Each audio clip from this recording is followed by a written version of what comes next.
Supreme কোর্টের রায়ে গত ২৯ মার্চ ১০,৩২৩ জন শিক্ষকের চাকরি বাতিল হওয়ার ঘোষণার পর স্বাভাবিক কারণে ব্যাপক হতাশা সৃষ্টি হয়েছে চাকরিচ্যুতদের মধ্যে।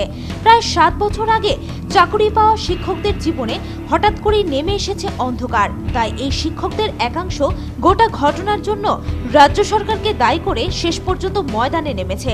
সংগঠনের নাম দেওয়া হয়েছে অল ত্রিপুরা সরকারি ১০,৩২৩ রেগুলার ফিক্সড পে শিক্ষক কর্মচারী সংগঠন। তাদের মিশনের নাম ১০,৩২৩। তাদের আহ্বান রাজনৈতিক মতাদর্শের ঊর্ধ্বে উঠে পরিবার পরিজনের বাঁচার স্বার্থে জোটবদ্ধ হয়ে বলিষ্ঠ পদক্ষেপে এগিয়ে আসা।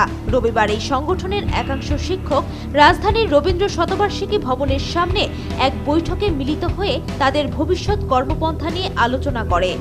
সংগঠনের প্রদেশ সভাপতি বিমল সাহা চাকরিচ্যুত হওয়ার জন্য রাজ্য সরকারকে দায়ী করেন। মুখ্যমন্ত্রী ও শিক্ষামন্ত্রীর বিরুদ্ধে তীব্র ক্ষোভ প্রকাশ করে বিমলবাবু বলেন, চাকরিচ্যুত যে শিক্ষকরা জমা দিয়েছি একটা সাধারণ সভার উদ্দেশ্যে।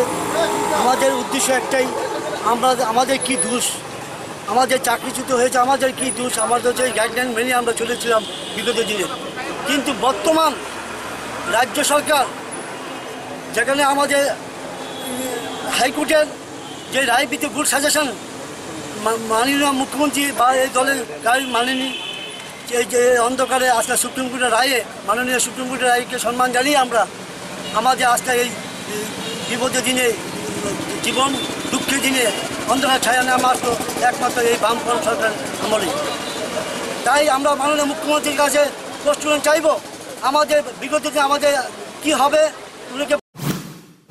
বিমলবাবু আরও বলেন, নিয়ম মেনে আমরা ইন্টারভিউ দিয়ে চাকরি পেয়েছে, তাহলে কেন চাকরি যাবে?